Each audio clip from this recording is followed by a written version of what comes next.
Friends, it's Sherry and I again today here at Collab-Works. And today we're doing something a little different without our headphones. So hopefully nothing goes wrong with our recording because we're not going to know it until it's over. And then neither one of us can remember what we said. that's right. And we're not going to redo it because we have a busy day. That's right? Exactly right. Busy week. Busy week. Busy week. A really busy week. So, Sherry, I didn't really feel like doing this today even. I really did feel like doing it today. So it's kind of interesting that we switched roles and I led you in the excitement of getting this done. So the past few that we have recorded, they've made me nervous. It's something new, a lot of fear, things like that. But after we recorded last week, now I'm starting to kind of feel hopeful about them and starting to get this. You didn't did I know any of this information with my me. body language should have showed that I was nervous about it, but every week I feel a little bit better, and it's kind of a fun thing. I enjoy it, and now I'm looking forward to it. It's on my calendar, and I look forward to it. So anyway, and it's on my calendar, and that's one of my goals of 2025. Is I'm really, really bad about my extroverted self when I'm feeling like being really outgoing and doing extroverted things. I plan all this, and then I hit a day where my introverted self is at the forefront, and I just want to like withdraw and be in my shell, and it's really hard for me to do these things. But my 2025 goal is, especially if I don't want to do it, and even more so, like the more I don't want to do something, the more I'm going to really push myself to do something, because I think that's how I fail at some things is I say no too easily.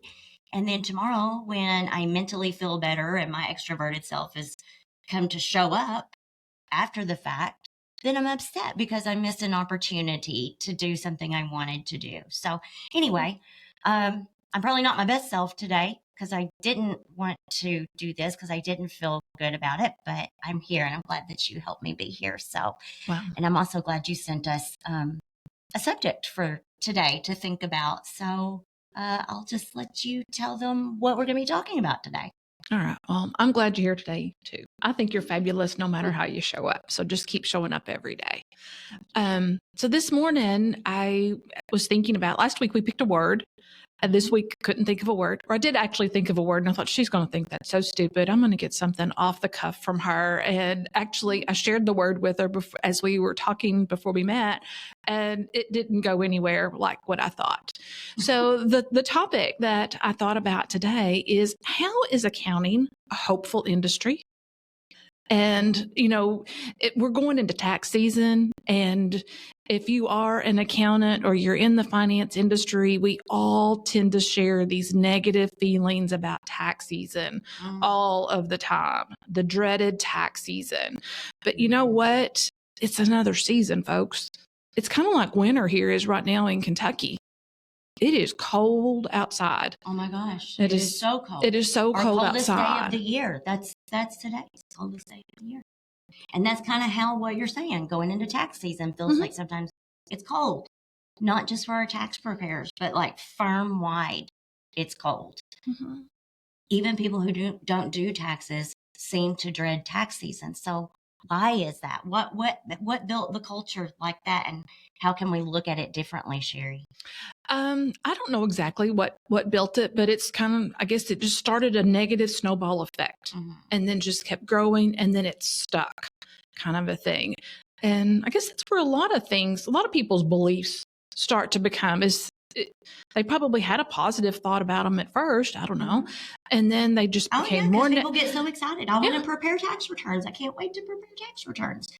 It is a big piece of owning a business too. Right? So. It is a big piece of owning a business. For me, I'm not necessarily as excited about preparing the tax return, but I am always excited about meeting the new clients that come in the door. the new Yes. businesses that are starting to open up, the opportunity to connect with people in the community. So that's the part that I'm really looking forward to as far as tax season goes this year. So that's one way to me that accounting is a hopeful industry, and that And that's is for us meeting. personally Yes. as being in the accounting world. But even more importantly, I think what we should talk about is kind of what you and I were talking about while we were kind of preparing for this discussion is how do the clients, how do those businesses look at that? What's hopeful? How do accountants help them in a way that is hopeful? Did I ever tell you about my first dream job? Maybe. I'm afraid to guess because you've told me a lot of things. So tell me, and then I'll tell you if you've told me. You know, kids are hysterical. Everybody knows that kids are hysterical, and kids are big dreamers, and their dreams probably shouldn't always be squashed. They should be encouraged. Something will develop and grow out of it. For me, what I always loved was when we would go to the mall, I wanted to be one of those ladies that wrapped Christmas presents. You have told me this because I remember when you told me, I'm like, what? Who? What? You aspired to be the person to wrap the Christmas presents. Mm-hmm. Which I can see because Sherry, when she wraps a Christmas present or a gift for you, you don't even want to open it. It's beautiful. She wraps it up. She takes all this care, and everything is really like when I wrap a gift, I'm like fast. I don't care. Just wrap it. They're going to tear it open anyway. But Sherry, your approach to that is very different. So when you tell me that that was a career that you wanted to do, I see that. Why? The thought of, being there waiting for somebody that they believe they have just picked the perfect gift. They've put a lot of thought and intention and in love in scoping it out, investigating it. Where's the best buy? All of these different things. And I'm sure they have thought about the receiver of that gift of this is something that they've wanted. This is something that they need. This is an answer to a prayer. All of these different things and all of the positive feelings that go forward with that. And they've come to me and they've given me the opportunity of let's tidy it up. Let's wrap it up carefully and let's put it in a box and not put it in a box forever, but let's put it in a box and let's see what the surprise is as when it's opened up. And I think about that of how it correlates with a business owner. A business owner does put a lot of thought and preparation into thinking about what is a product or a service that I can offer to my community, a customer, or something like that, that's going to help fill a need. Right. Not only is it going to help fill a need, maybe it's going to create a job. Maybe it's going to create a bunch of jobs. And I think about the ripple impact of that going out into our communities. One person has a good idea. And as they take care with that good idea, we wrap it up. We get that business set up. I tell them about all of the different things that they need to do to have a good foundation to get that business going, what they need to do as they hire employees, just different steps that they can do that they take care of their customers and their employees at the same time, and what the ripple effect is going to be out into that community. I get and you talk to them about their goals, their short-term goals, their long-term goals. Talk about some of the obstacles and why they wanted to do the job in the first place. And so they give all this to you, and let me guess, you wrap it up. I hopefully wrap it up, and you tie some things together. You make it make sense. Is that where we're going? That's kind of where we're going. And then the customer will a lot of times will come back and say. So is the package at the end the tax return, or is it your business advisory services? Is it a little bit of everything? I think it's a little bit of everything. So you're giving them lots of gifts. It's a gift that kind of keeps on giving if you put the intention into it the right way the very first time. Thank you. So if a business needs a gift, they should come here because we do give a lot of gifts. Our whole team give gifts all the time. And I don't think probably get enough credit for the gifts that they give to the businesses they work with.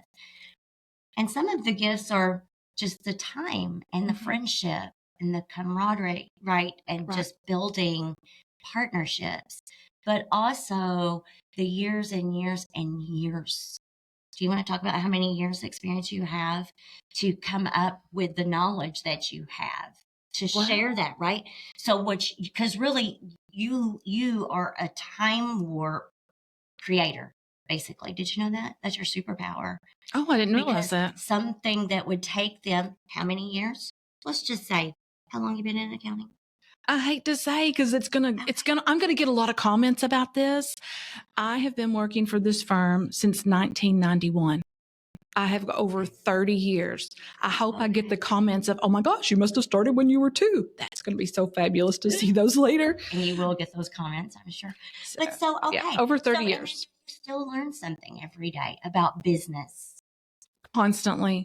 Accounting is an industry that is always changing. Yesterday, I had to learn, what do you do when you leave your computer at home? Oh, yeah, you did. And you have to, and that's how you work. Yeah. So, but back to this superhero power that you have is you save that business, because that business owner is on a different track, right? They're on their own passion. They want to concentrate on the business that's driving them. But you're able to have them come in, and then you condense time for them. So instead of them having to learn years and years and years of stuff to be able to do this, to help their business succeed, because there's no 100%. You just find things that continually increase your chances of success. So when those businesses come see you, Sherry, you condense all that down. They don't have to go through the years of it. You give them all of that knowledge you've worked all these years to compile, and that business gets the benefit from that. And that is your gift. Thank you. And it is a big gift.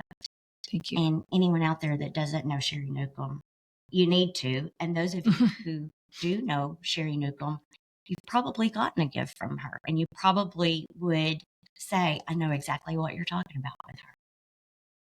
Don't fall off the pedestal. And I am gonna high five you too, but that is a big pedestal. I'm not trying to put you way up there. I'm just trying to be really, really honest that is true.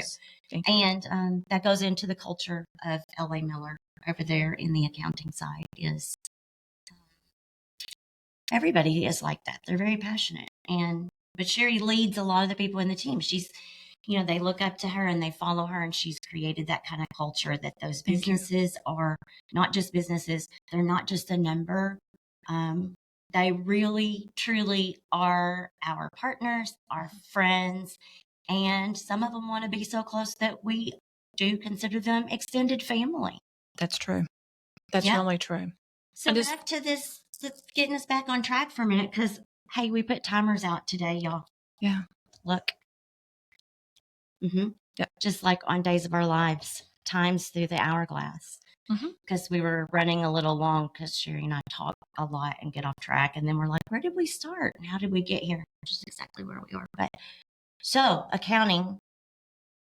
Where did we start and how did we get here? Industry of hope. It is. Accounting is an industry. It really is an industry of hope for the clients that we serve and for the people that actually do the work. It does take time. It takes skill. It takes knowledge. I was thinking about that too this morning, how we all pray for something to happen really, really fast. Sometimes those are called miracles. Accounting isn't necessarily a miracle. It's a little bit at a time. So everybody just needs to, it's just a lesson that we all have to learn. It's a great lesson. And I think that it's really interesting. The more that I think about that topic that you brought to us today, I think about that because we get phone calls from clients because they get anxious when there's been enough time between when they've met with their accountant here or their advisor here. And they get anxious because they don't know they know the numbers, and they think they know where they stand. But sitting down, and once you do that for the first time and you actually look at those financials, and you see a whole picture, you'll never be okay not doing that again, because a lot of times it either brings a lot more clarity to that business owner. They definitely walk out saying, you told me things I did not know.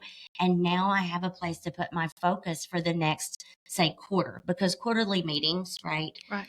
We love to give hope to business owners in that, because they get drained. They're out there just beating the pavement every day, working hard, and we know the toll that is taken on entrepreneurs. So coming in here, it is a little gift of hope. I agree. It is a gift of hope. So if you are a client, our firm is taking new clients right now. When you call, you're going to dial you're going to get my extension. I'm going to meet with you, and we're going to talk about some things.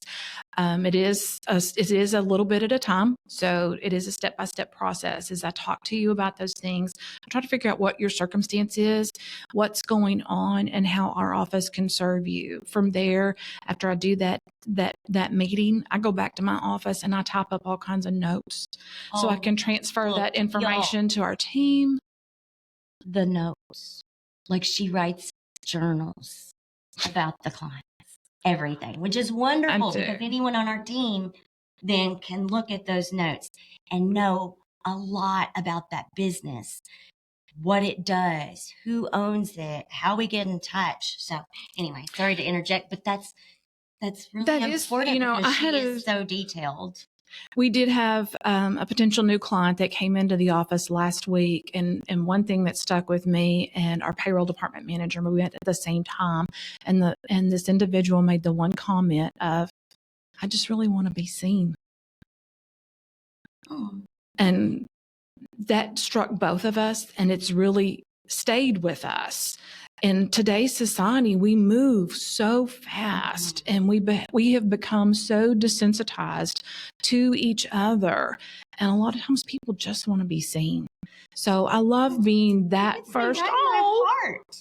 I love being that first touch here in our own office. I do hope to see you. I hope to find out what's going on with your business that you need help with. And I also want to find out one other thing about you personally, that I care. I care about you today, and I just want to, find out one thing about you, and that makes my heart feel full at the end of the day. And I look forward to meeting the next one in the next couple of days. So, all right. Anyway. So if you're a business out there, even if you're an individual, if you need a little hope, if you need a partner, not in crime, although sometimes we say we're partners in crime, but we're not really. We hope.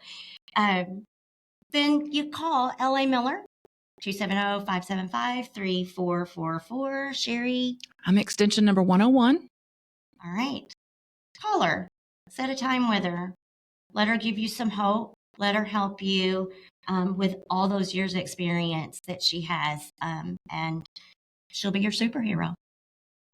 Thank you. Until next time. Until next time, we're going to say bye. All right. Bye, friends. Bye-bye.